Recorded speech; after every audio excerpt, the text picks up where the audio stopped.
Mário Bittencourt participou da live do sorteio da Flu TV, do sorteio da Libertadores, né? Da live da Flu TV, do sorteio da Libertadores, nesta segunda-feira. E bem, agora nesta terça, vou repercutir várias das declarações. Ele foi ali, entre aspas, né, entrevistado, não dá pra chamar de uma entrevista ali, aquilo ali com o Fio com o Araújo, mas foi perguntado e atualizou sobre muitos temas e trouxe muitas novidades. E tudo isso você vai conferir nesse giro de notícias aqui. Vai ficar atualizadaço. Só preciso apertar aqui a vinheta, né? 1, 2, 3 e foi.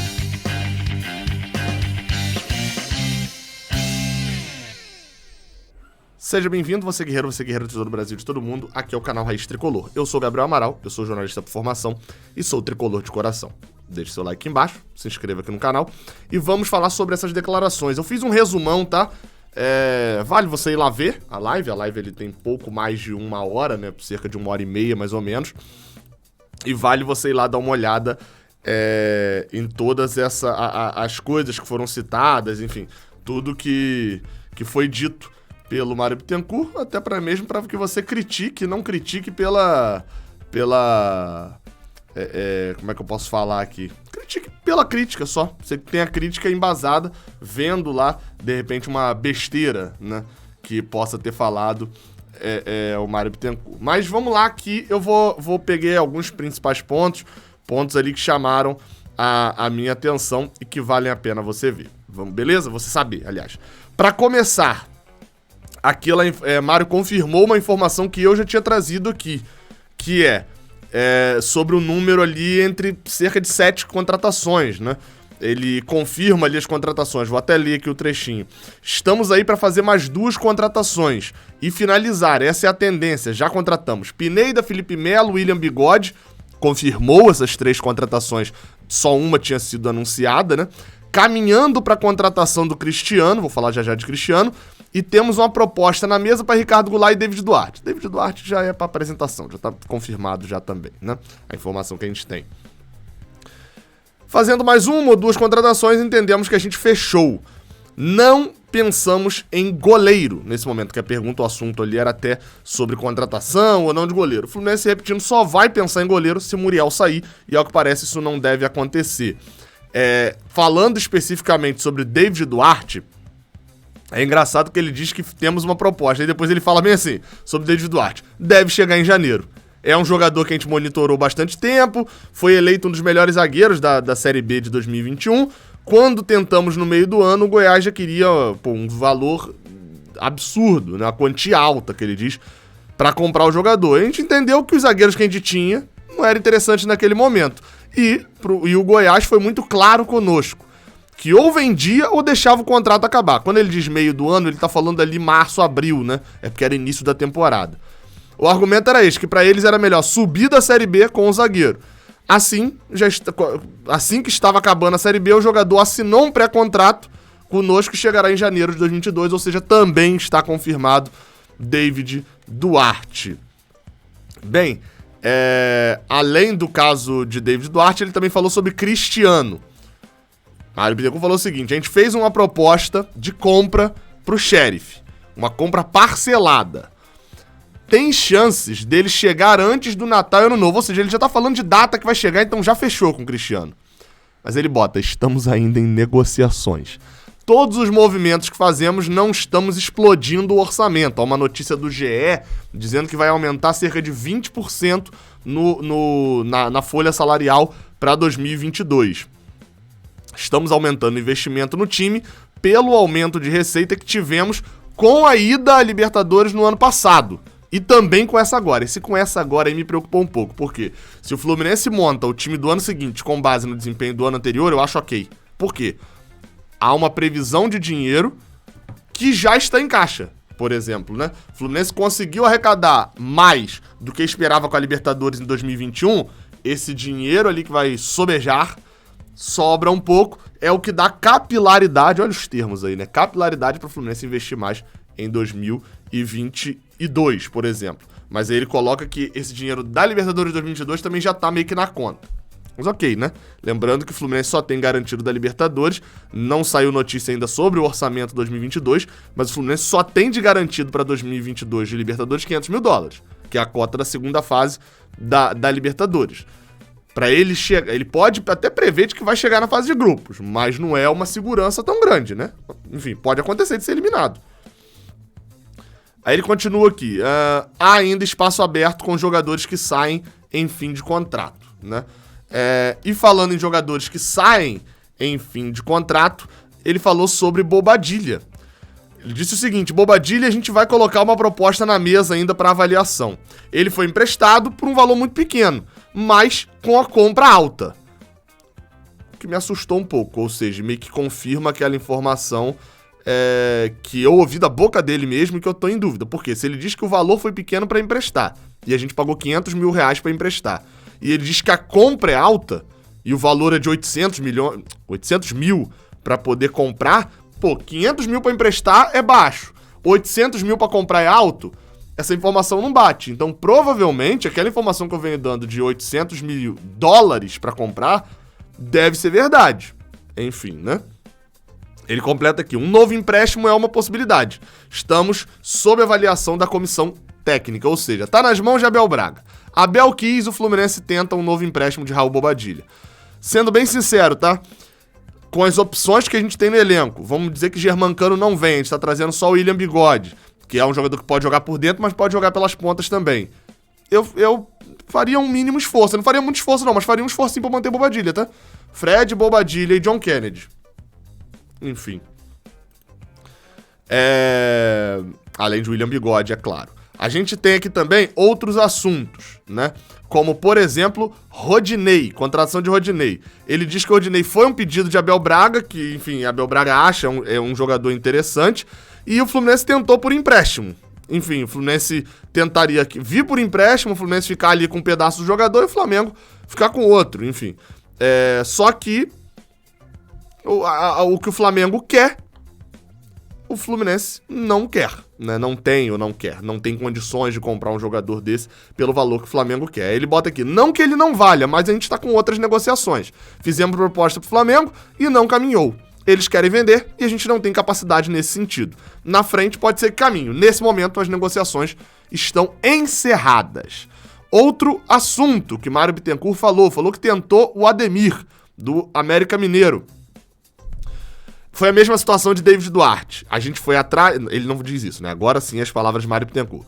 A gente foi atrás, mas o América nos disse que ou oferecia um valor gigante, ou eles preferiam ficar no Brasileirão com o Ademir. Ou seja, mesma situação de David Duarte, né? O contrato vai acabar? Vai. Ok, mas a gente não vai vender barato agora não. A gente prefere que ele jogue o Brasileirão aqui. Nos contos o América estava certo, e o Goiás também, né? O Goiás subiu, o América foi para Libertadores. Aí ele continua: o Atlético Mineiro fez uma proposta muito alta pelo jogador e a gente não conseguiu acompanhar. É isso, né? Esse daí não tem muito o que falar realmente.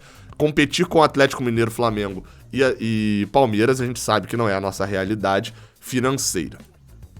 Ele confirmou uma informação do GE também, de um tempo atrás, de que seria ou Germancano ou Ricardo Goulart, que o Fluminense não tem condições de trazer os dois, a não ser que, palavras de Mário Bittencourt, neste momento, por questões financeiras, seria um ou outro, mas estamos procurando um aporte maior do patrocinador master para 2022, a Betano, e tentando ver se fazem um aporte adicional. Aporte, lê-se, grana, né? Fazem uma grana adicional. Se conseguirmos, poderemos tentar trazer os dois.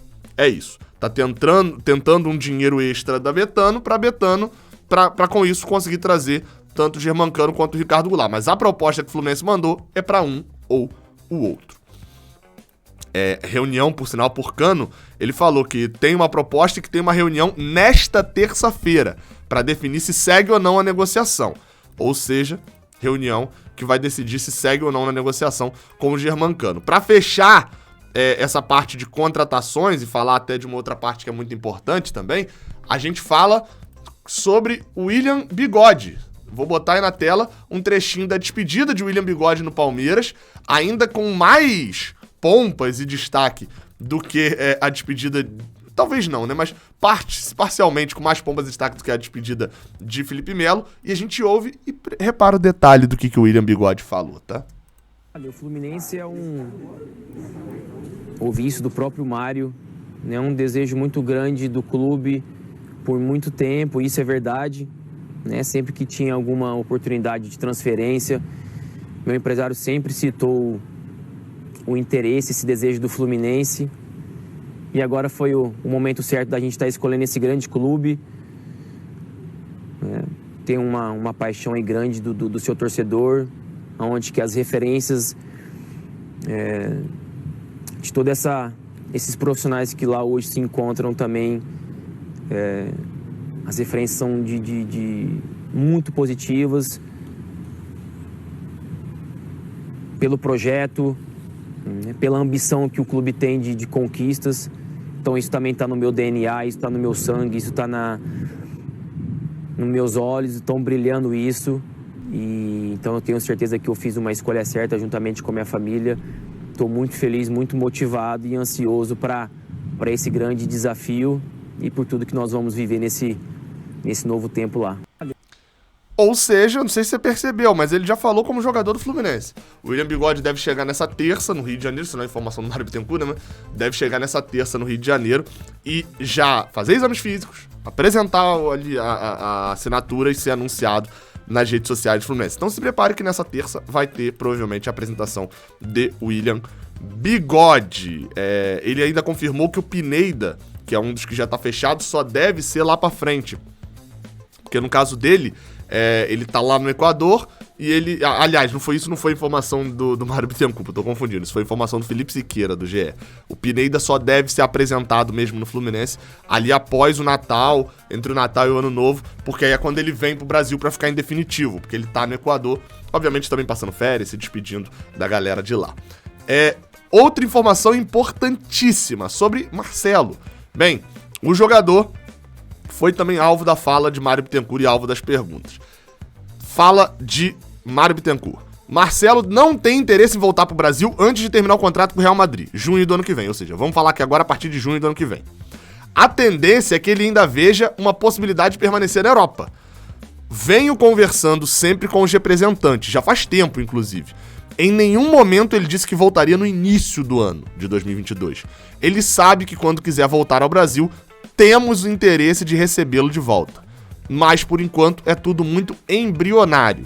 Diria que é algo para um futuro de médio prazo. Eu não digo longo, porque o contrato dele acaba no meio do ano. E, assim, a informação basicamente é que o Marcelo até quer continuar na Europa e continuar no alto padrão na Europa. Ele tem mercado no alto escalão. Isso acho que me parece um pouco claro, ainda mais depois que os clubes viram que foi Thiago Silva, por exemplo, que é um jogador acima de Marcelo, óbvio, mas que assim, olha, dá pra manter um cara mais um pouco de tempo. Vamos aguardar. Sobre Marcelo, querendo ou não, é aguardar. Sobre Alan, ele também falou sobre Alan. Puxa, o Fluminense foi buscar Alan? Enfim, notícia também debatida sobre o jogador que está na China. Basicamente, o que foi dito é o seguinte: ele tem contrato até o fim de 2023. E o que ele diz o que ele diz é que um dia, ficando livre lá na China, ele tem interesse de retornar para casa dele, que é o Fluminense. E nós temos o interesse que ele volte, assim como temos interesse em outros jogadores, como Marcelo e Thiago Silva. Mas o Alan não está livre. Nossa diretoria chegou a bater um papo com ele, mas no momento não tem nada encaminhado, porque ele tem um vínculo com um clube lá na China. Sobre Alan, é isso. E por último, uma notícia boa ou uma notícia ruim? Qual que você quer? Bem, primeiro vamos para a notícia ruim. Para mim, pelo menos. Duas notícias ruins. A primeira delas é que o Fluminense já negociou, ou tá pelo menos para Mário falar desse jeito, o Mário informou de que o jogo do campeonato da Copa Libertadores contra o Deportivo Cali ou Milionários, né, na pré-Libertadores, deve ser em São Januário, estádio do Vasco. Os custos, segundo a matéria do GE. Globo, o que fez escolher São Januário em vez do Raulino de Oliveira e do Nilton Santos foi o seguinte: Engenhão. O alto custo. Um custo maior com o Botafogo para conseguir alugar o estádio, além do gramado ruim. Bem, sobre alto custo no Engenhão, acho que se pagaria no sentido de público. O Fluminense teria condição fácil de lotar o Engenhão nessa volta à Libertadores. A gente tem que lembrar o seguinte: desde 2013, o Fluminense não joga na Libertadores com torcida. Então o torcedor com certeza estaria muito presente nesse jogo. ou seja, o custo talvez se pagasse, a não ser que ele já espere que tenha uma presença muito grande de sócios e a arrecadação de bilheteria não seja tão alta. Mas esse era um jogo que talvez o Engenhão se pagasse tendo 20 mil ingressos a mais, pelo menos ali, do que em relação a São Januário. E sobre o Rollins de Oliveira, o óbvio, lá em Volta Redonda, que há distância, né? Dito isso, o jogo contra o Deportivo Cali ou Milionários deve ser mesmo em São Januário, que eu acho muito ruim no caso do Fluminense.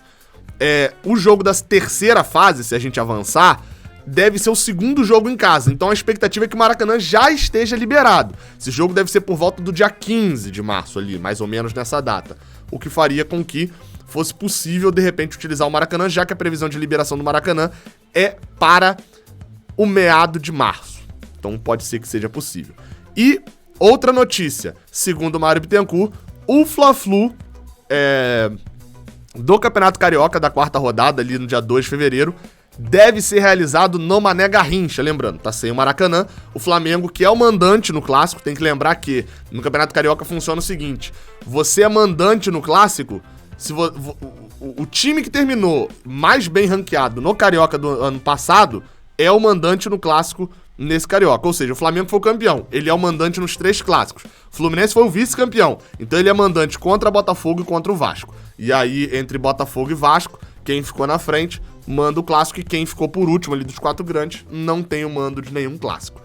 Então o Flamengo é mandante no Fla-Flu e deve levar para o Mané Garrincha. O Mário até falou o seguinte, estamos vendo porque o Flamengo parece que vai mandar o Fla-Flu em Brasília. Só que no caso do Fluminense, que deve ter ali toda a primeira fase sem o Maracanã, a intenção é de que o Fluminense atue no Nilton Santos e no Raulino de Oliveira. Aí fica a dúvida.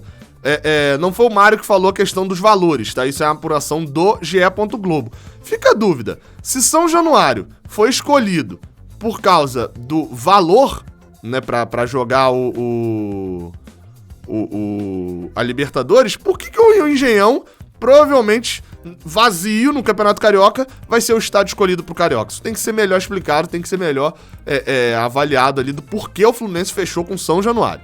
Mas aí uma notícia boa, olha a notícia boa aí. Estamos estudando, ele diz, estamos estudando Volta Redonda e Engenhão, pra poder atuar o Campeonato Carioca. Só que ele bota, também estamos estudando jogar em outras 2 praças, Brasília e Cariacica, o Kleber Andrade lá em Cariacica, para que o torcedor possa ver o time em locais distantes do Rio, que a gente não costuma atuar. Brasília, ok, o Fluminense jogou lá em 2019, vai jogar o Fla-Flu e etc. Um abraço pra galera de Brasília, mas que acabou tendo algumas vezes isso já, né? Jogou contra o Corinthians, enfim, isso já aconteceu algumas vezes. Agora, boa notícia, Cariacica. O Fluminense vai voltar a atuar no estádio, muito provavelmente no Campeonato Carioca. Eu bati muito nessa tecla, quem assiste o Canal 20 sabe que eu bati muito na tecla de que o Fluminense teria que aproveitar esse momento sem o Maracanã para levar um jogo lá para Cariacica. A última partida que aconteceu lá teve um ingresso muito alto, que foi o Fla-Flu em 2017, e com times reservas. Foi um Fla-Flu muito... né? Vocês terem ideia do time do Fluminense. O time do Fluminense tinha Renato, Nogueira, Reginaldo, Luiz Fernando, Maranhão e Lucas Fernandes. Não dá pra levar a sério um time desse, né? Mas foi em 2017 e depois de 5 anos, o Fluminense deve voltar a jogar no Kleber Andrade, em Cariacica. Acho massa, faço questão de estar presente e de cobrir esse jogo no Espírito Santo. É isso, tudo atualizado? Não, tá faltando coisa, Gabriel? Pô, não faltou uma coisa... Assiste lá a live da Flu TV, você vai ficar 100% informado, mas aqui te dei o que foi de mais importante dito nessa live, nessa entrevista com o Mário Bittencourt. Beleza? Combinado? Até a próxima. Valeu.